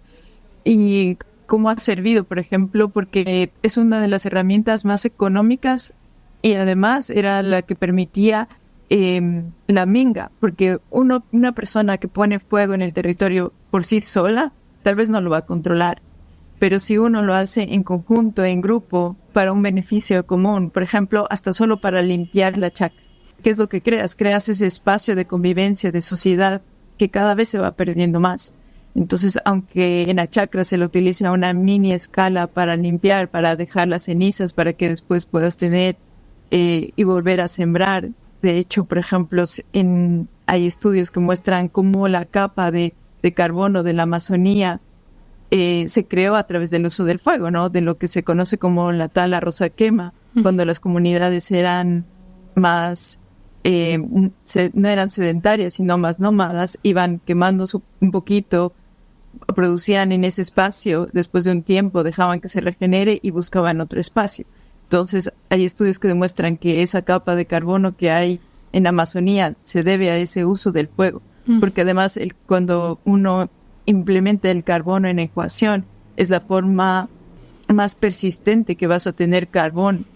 Y hablando de soberanía alimentaria, ha estado presente en todos los territorios, ¿no? Y ha permitido durante milenios que, gracias a ciertas herramientas, entre ellas el fuego, se crea una independencia para poder gestionar el territorio y, por lo tanto, poder gestionar los alimentos que produce ese territorio, bien sean, pues, el ejemplo que ponía de las bellotas, bien sean de ciertas gramíneas, de ciertos granos, o bien sea la apertura de territorios para poder, por ejemplo, para poder tener presencia de mamíferos y de venados, que son los que producen también parte de la alimentación, o el ejemplo de los salmones que ponía antes Andrea. Hay en la historia, además que se repite en muchos territorios, en Europa, en Latinoamérica, en Norteamérica, hay un momento determinado de la historia y que es más o menos reciente, 150 años en algunos sitios o 250 años en otros sitios, cuando cierto modelo de distribución del territorio, que tiene que ver además esta lista a mí me encanta y no me voy a meter mucho, pero cuando se inician esos procesos de colonización, que en algunos sitios se llama genocidio, la primera herramienta que se quita de las manos de las moradoras y los moradores del territorio es precisamente el fuego, porque gracias al fuego se conseguía gestionar el territorio y por lo tanto tener esa independencia, esa soberanía, ¿no? ¿Qué se hace?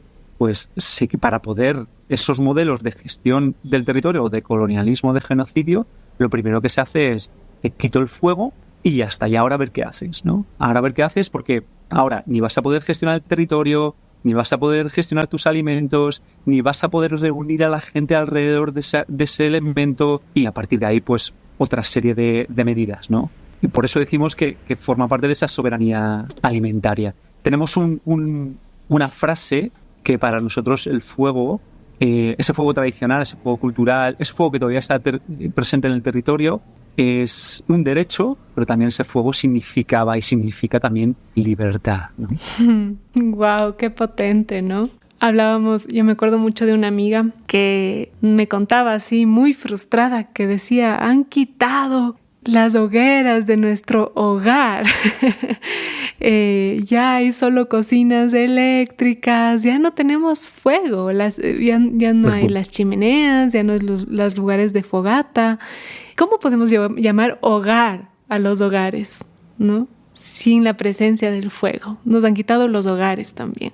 Y me pareció súper potente, y hablábamos con ustedes también cómo antes estaba tan integrado en nuestras vidas y era tan importante. Ustedes me contaban que había guardianes del fuego y que habían técnicas específicas para hacer fuego, que no era tan fácil como lo tenemos ahora también, ¿no? O sea, es fácil como viene, pero también muy fácil que no esté presente en nuestras vidas, ¿no? ¿Me quieren contar un poco más eso sobre cómo se hacía el fuego antes y cómo se guardianaba? Bueno, yo voy a contar una pequeña parte y voy a dejar que José Luis complemente.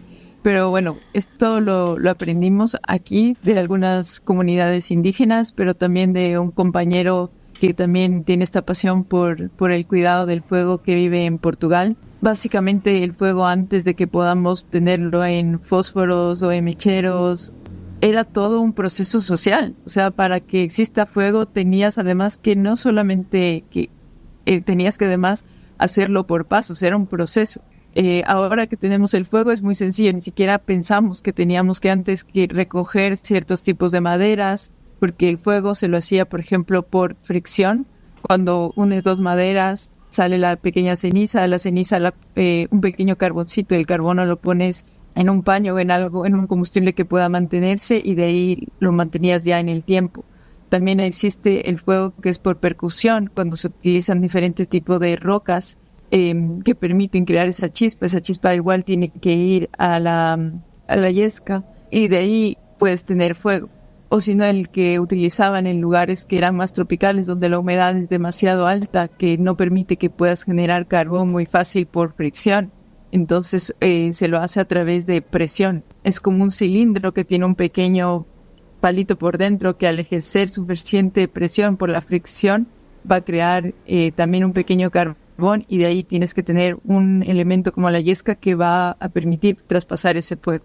Claro, y a nosotros nos apasiona esto porque ahora no vamos a esperar que todo el mundo en Quito, por ejemplo, o en Montevideo, o en Santiago de Chile, o en Madrid o en Barcelona, de repente diga, no, queremos un mundo más natural. No, claro, no, pero es importante, creo, conocer estas cosas porque nos van a acercar un poquitín, van a romper esta relación que tenemos ahora mismo con el fuego, ayudan a tener una mejor relación con el fuego. Ujú. Es importante saber de dónde viene todo esto y de dónde venimos, y que no es, o sea, las primeras fosforeras que se desarrollan, o las primeras cerillas o los primeros mecheros que se desarrollan, por ejemplo, en Europa, no son antes de 1890. En algunos sitios incluso más tarde, 1900 y pico. Yo no sé cuándo llegan los primeros mecheros a Ecuador, ¿no? Es muy reciente. Claro, es más o menos reciente, ¿no? Por eso creemos que es importante conocerlo, porque nos ayuda a tener una mejor relación con este elemento. Qué lindo. Me contaban también sobre estos guardianes del fuego antes, ¿no? Sí, antes y ahora. O sea, es algo que todavía existe en algunas culturas. O sea, porque no olvidemos que estamos hablando simplemente del 30% del fuego que se produce en el mundo, ¿no? Pero hay una inmensidad, un 60 o un 70% del fuego que se produce en el mundo que se hace sin mecheros y sin fosforeras, ¿no? Por lo tanto, en esas culturas todavía hay gente que se dedica a guardar el fuego. Hace poco leí la noticia del último hielero, ¿no? En el Chimborazo, ¿no? Ujú. Pues todavía existen esas personas que son las y los guardianes del fuego en ciertas culturas, ¿no? Esas personas eran y son veneradas porque tienen los conocimientos para preservarlo, ¿no? ¿Y cómo lo preservaban? O bien manteniendo sus fuegos en sus hogares, como decías, durante todo el año, insisto, eso existe ahora mismo, ¿no? Pero también cómo lo trasladaban de un sitio a otro. Hay diferentes metodologías o métodos o diferentes elementos. El año pasado en el taller que hacíamos de fuego tradicional ahí precisamente en Portugal, una de esos instrumentos eran mantener ese fuego en los cuernos de una vaca que es autóctona de allí, que es la vaca cacheira, esa zona del noroeste de España. Entonces el fuego se mantenía allí, ¿no? Pero hay otras técnicas y otros elementos, ¿no?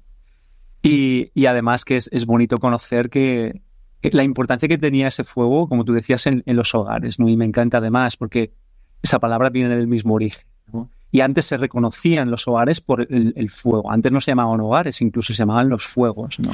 En la sofisticada Europa de ahora, ¿no? Sí, simplemente hace falta detenerse un poco y leer y ver de dónde viene ese origen, ¿no? Entonces, las personas que lo guardaban, lo preservaban y que lo transportaban de un sitio a otro eran personas con muchísimo conocimiento y muy, muy veneradas. Además, no olvidemos que ese fuego todavía ahora, pero ese fuego, como tú dices, era la medicina, pero no solo era la medicina, era el fuego que ayudaba a mantener la botica, el territorio de donde se sacaban esas plantas, que son las plantas medicinales, ¿no? Ujú. Sí, justo eso pensaba, ¿no? Que el fuego también, a pesar de que no está tan cerca para la urbanidad, digamos, está muy cerca dentro de nuestros rituales, dentro de muchas prácticas de sanación, de medicina. Es este elemento que está muy conectado con nuestra espiritualidad también. Entonces, es como lindo tener la oportunidad de acercarlo. también para el paisaje y para nuestro imaginario colectivo, ¿cierto? No sé si quieren añadir algo a partir de eso, porque me gustaría también preguntarles, como para ir cerrando la entrevista, ¿cómo están las leyes con respecto al fuego? Acá al menos hay como una satanización del uso del fuego en la chacra, justo para gestionar residuos es como muy mal visto. Claro que los residuos son plásticos también o basura que no es orgánica, pero se están haciendo leyes y reformas para el uso del fuego que podrían afectar usar esta herramienta en el manejo del territorio. ¿Cómo ven ustedes ese panorama legal? Y si quieren acotar algo también sobre esta parte espiritual, sería lindo escucharles. Acerca de la parte espiritual y emocional incluso, a mí sí me gustaría simplemente decir una cosa, y es que es lindísimo comprobar que en algunos sitios todavía forma parte de esa espiritualidad, ¿no? Y sobre todo en territorios como Latinoamérica. Y está enraizado en la cultura, ¿no? Y es bonito descubrir que todavía se sigue utilizando las limpias, por ejemplo, que se hacen, ¿no? Y otros rituales, ¿no? Y es muy bonito saber, viniendo sobre todo de un territorio tan viejo y tan antiguo y tan, como digo yo, tan desgastado como es Europa, conocer otras realidades como el fuego en Latinoamérica es una frescura tremenda, ¿no? Uh-huh. Sí, y en la parte espiritual también, no sé cuándo he percibido que trabajo con gente que nunca antes ha tenido la relación con el fuego y lo ve por primera vez. Es como ese momento mágico que ocurre en las personas y creo que por eso cada vez hay más gente que quiere trabajar porque ve los beneficios del uso del fuego para la conservación, pero también creo que es esa conexión que tenemos como ser humano, porque cuando aprendimos a utilizar el fuego como Homo sapiens, nos permitió ese desarrollo evolutivo y creo que eso aún está muy guardado en nuestros genes. Uh-huh. Y de ahí en la parte espiritual y cultural, por ejemplo, aquí cuando hacemos una quema con el pueblo Yurok o con los pomos, incluso para que el día de la quema vaya bien, porque existen miles de condiciones que pueden crear un incendio forestal y si no estás prestando el cuidado y la atención adecuada. Y entonces pasamos una raíz como un incienso para que te limpie, para que te proteja.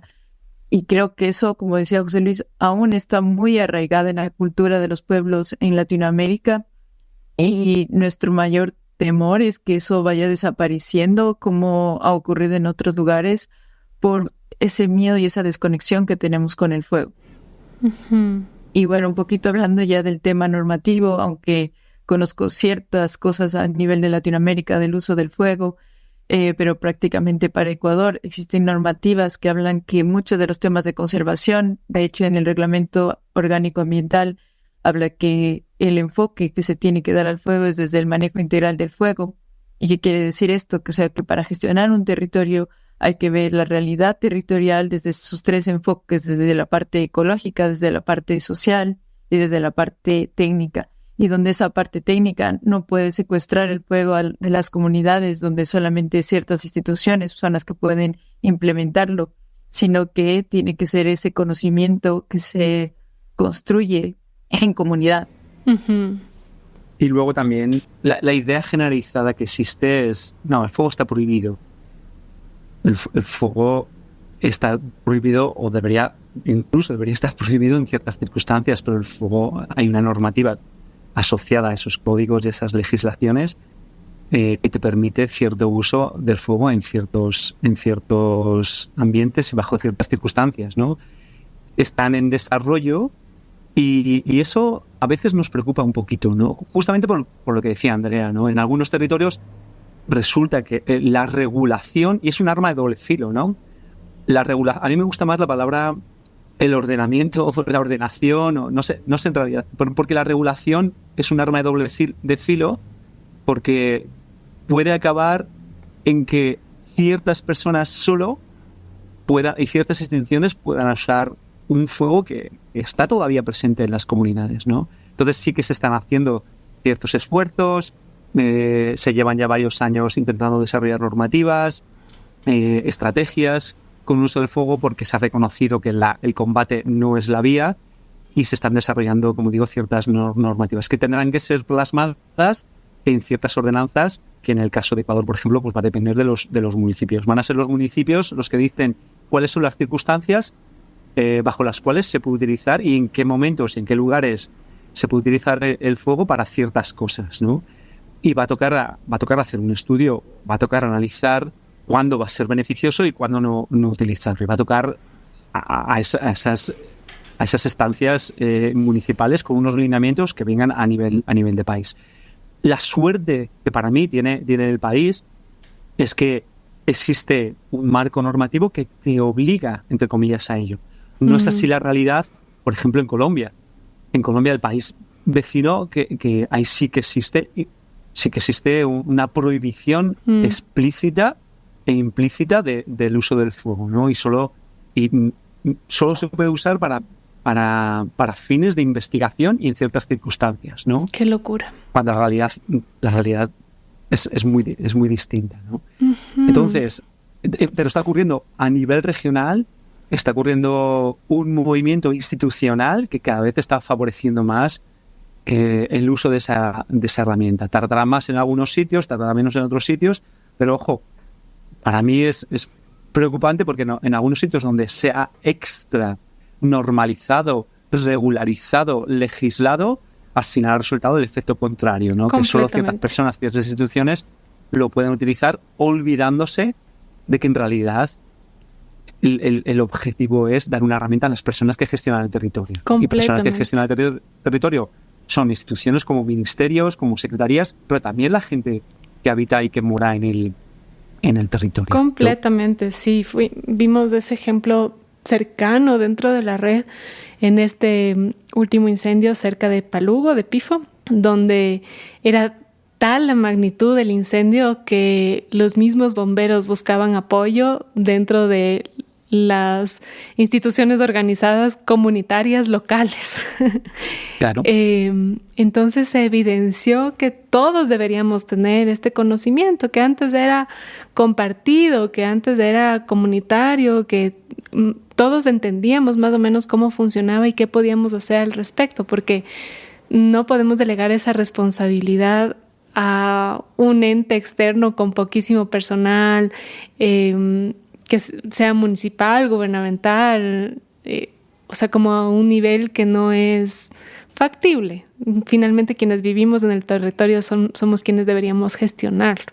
Y puede ser incómodo, siento que puede ser incómodo para algunas personas informarse más y tener estas herramientas más integradas, porque estamos acostumbrados a delegar, que alguien más tome decisiones territoriales a pesar de que después sea un desastre, ¿no? Entonces, o que alguien lo haga por nosotros. Exacto, que alguien más lo haga por nosotros, porque creemos que es algo súper técnico que no esté en nuestras manos cuando sí podría estar, para poder ser más independientes, más soberanos, ¿no? No, una pequeña anécdota. Yo me acuerdo cuando era pequeño que cuando había, porque la cosecha se escapaba el fuego, por un rayo, por lo que fuese, había un incendio, tocaban las campanas a rebato en el pueblo y todo el mundo iba. En Minga, en Ausolán, en Ayufa, como se quiera, en Tequio, todo el mundo iba. Ahora, cuando hay, primero, no suenan las campanas de ningún tipo, uh-huh. Y segundo, la gente se pone en las terrazas o se pone en la calle a esperar que vengan las autobombas o a esperar a que vengan los helicópteros, y cuanto más mejor, mientras nosotros grabamos nuestros vídeos para TikTok, ¿no? Y nos hemos olvidado por completo de que es una responsabilidad de todas las personas. Es que ¿no? ese es el mensaje también, ¿no? Claro. Al menos aquí, ese es el mensaje de las autoridades. Quédese en su casa y no estorbe. Que probablemente sí es verdad, ¿no? Que muchos de nosotros no sabemos qué hacer. Entonces, por eso me parece tan importante comenzar a hablar de estos temas y de que sepamos más o menos o tengamos una línea de acción, nos acerquemos más al manejo del fuego para salir en esos momentos y poder guiar y gestionar de mejor manera, ¿no?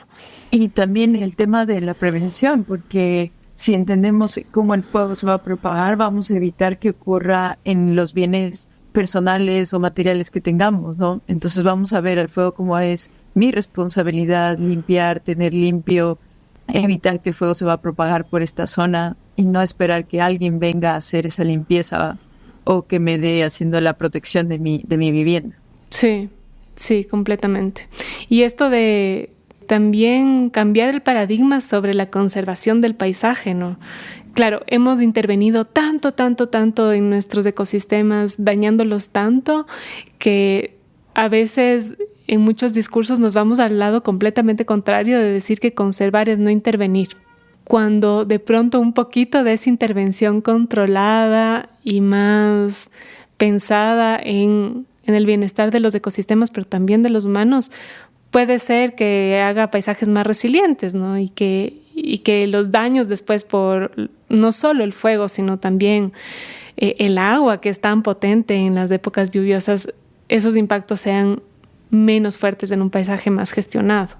Y eso es lo que hemos visto en algunos ecosistemas, ¿no? Donde el hecho de no tocar está haciendo que otras especies comiencen a cambiar las dinámicas. Y cuando va a ocurrir el fuego por ejemplo, siempre preguntamos, ¿qué prefieres? ¿Un fuego que se propague por una especie herbácea o por un matorral? Cuando dejamos que los matorrales tomen más espacio de las herbáceas donde no existían antes y que por el hecho de que creemos que estamos conservando, estamos cambiando la dinámica, la cantidad de combustible y las propiedades ecológicas que desempeñaba esa especie, después vamos a tener un problema, ¿no? Y es lo que ha ocurrido aquí, es crear esas bombas de tiempo que después arden de una manera tan fuerte y descontrolada que hay incendios aquí donde solamente ves, ya no hay suelo y ves solamente lo que quedó de un ecosistema que fue totalmente modificado por esa no intervención. Qué locura, ¿no? Es que la idea de la conservación va de la mano de la presencia del ser humano. Y hemos modificado y hemos cambiado a nuestro beneficio prácticamente la totalidad de los ecosistemas. Desde las zonas donde vivimos y donde nos hemos asentado hasta la comida y las semillas que tenemos. Las semillas de maíz que tenemos es un fruto de una modificación de una herbácea, o los arroces que se comen en gran parte del mundo, ¿no? Entonces, desligar no digo que sea bueno ni malo, pero desligar al ser humano de la conservación, lo que está haciendo es modificar los territorios, ¿no? Es continuar con esa modificación. Ahora, la pregunta es, ¿qué es lo que quieres? Que para mí, la pregunta clave es, tú tienes ese territorio, ¿qué es lo que quieres? Ojo, porque no tocar tiene unas consecuencias. Y tocar, depende cómo toques, tiene otras consecuencias, claro, ¿no? El hecho de no tocar, que sepas que va a modificar los servicios ecosistémicos y va a modificar todo el ecosistema, todas las dinámicas de los ecosistemas. Hablamos el otro día que en realidad esta idea de la conservación, o parte de la idea de la conservación que tenemos ahora, es de no tocar, es una idea que viene de mediados del finales del siglo XVII, principios del siglo XVIII, y que tiene que ver, pues eso, con idea muy romántica de los ecosistemas, que responde además a ciertos movimientos sociales, ¿no? Muy concretos, ¿no? Eso funciona ahora, pues en algunos sitios funcionará, en otros sitios no funcionará, pero a lo mejor hay que revisitar un poquitín esos conceptos de conservación. No sé cuál es el bueno o cuál es el malo. Uh-huh.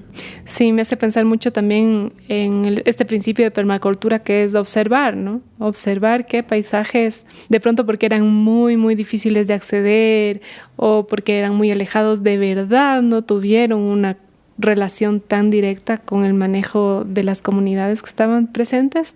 Pero yo diría que si observamos en su mayoría los ecosistemas sí tienen una relación a beneficio de las comunidades que estaban asentadas, ¿no? Entonces, sí, me parece como maravilloso haber abierto este tema de conversación. Ya nos queda cortísimo el tiempo para terminar la entrevista. Yo les agradezco muchísimo por la disposición y el apasionamiento para compartirnos sobre el fuego. Y antes de cerrar, quería preguntarles si sienten que algo se quedó suelto que quisieran profundizar o mencionar antes de acabar. Bueno, creo que me gustaría que la gente ahora pueda ver al fuego de otra manera, no como lo escuchamos generalmente en las noticias como el flagelo, el que destruye y el que está asociado a esa destrucción, sino como ese elemento que formó parte y que nos permitió evolucionar como seres humanos. Entenderlo en el paisaje tiene otras implicaciones, que está asociado a temas culturales y ecológicos, que tiene un rol impresionante para muchas especies en el paisaje. Y sobre todo como tener esa empatía de entender, por ejemplo, a las comunidades que lo han utilizado y que aún lo utilizan, a utilizar el principio que mencionaste de la permacultura, a observar. Una de las principales herramientas que tenemos cuando hablamos del fuego es entender esas variables del comportamiento del fuego, que son las que nos van a permitir cumplir con esos objetivos y eso, que sepamos tener y discriminar qué es un fuego de una quema o de un incendio. Uh-huh. Y por mi parte, pues y yo soy el primero que tengo todo el rato contradicciones en mi cabeza o dudas. Creo que eso es buen síntoma, porque lo que nos hace al final es reflexionar y pensar sobre lo más importante de todo, ¿no? Que es la conservación, ¿no? Y dentro de la conservación lo importante es la gestión del territorio, y dentro de la gestión del territorio es, bueno, pues qué herramientas son útiles para ello. Una de ellas es el fuego y es lo que nos apasiona, pero no como fin, ni mucho menos, sino que el fin es la conservación. Y que es responsabilidad de todas las personas, ¿no? Maravilloso. ¿Dónde les pueden contactar las personas que estén interesadas en profundizar en el tema o pedir sus servicios o asesoría? ¿Cómo pueden llegar a ustedes? Bueno, nosotros trabajamos para una agencia no gubernamental, una ONG, y obviamente siempre disponibles para compartir nuestro conocimiento sobre el fuego. No sé si menciono, se llama el The Watershed Research and Training Center, en la página web donde nos pueden encontrar, pero también podríamos dejar el link. Te podríamos dejar el link, Dani. Ahí están nuestros correos personales. Fantástico. Sí, y tal vez compartir más instrumentos e insumos que tenemos sobre qué es el fuego, cómo se propaga, por qué, hay algunos videos importantes que se podrían compartir de estos eventos de intercambio de quemas prescritas, y siempre muy, muy gustosos de poder colaborar en cualquier formación y sobre todo hacer algún taller presencial, porque cuando ves el fuego en el paisaje muchas cosas comienzan a cobrar sentido. Sí, esa es la hermosa noticia que también tengo para cerrar este episodio. Por un lado, que todos estos recursos podemos poner en las notas del episodio, así que las personas que estén escuchando ya pueden enamorarse aún más del fuego. Pero por otro lado, que es probable que Andrea y José Luis estén en enero en Ecuador y puedan dar un taller presencial. Entonces, si es que estás escuchando esto y estás interesado, por favor, escríbenos para anotarte en esta lista de posibles interesados, y el momento que ya tengamos la fecha definida, poder contactarnos y juntarnos a vivir el fuego de manera más vivencial.